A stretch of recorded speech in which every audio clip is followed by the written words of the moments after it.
चंदन का पेड़वा काटाए गौर के बाबा, चंदन पीढ़ गढ़ाई जी।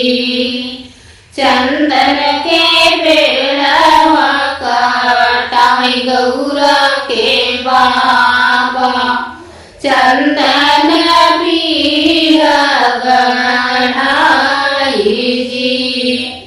सही पीढ़ा बैठी दुलरू दमाद, मनवा में ही है अभिलाष जी।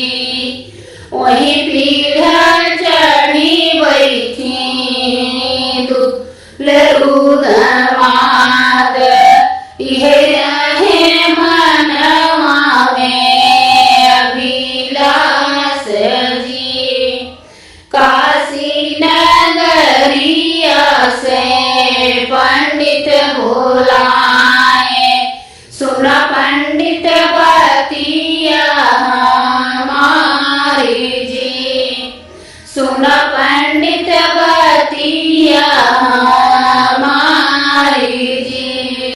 ले लेता मोरे पंडित नरियल सोपड़िया, ले लेता सगुन के थार जी।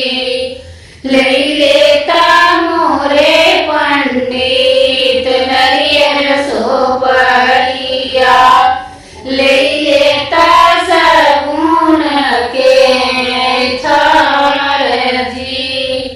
जाता मोरे पंडित वही हो देशवा, जहाँ बरसाई शिव शंकर भोले नाथ जी।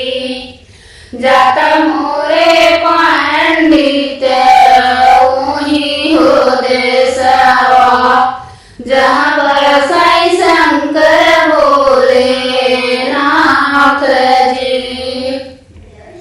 चंदन का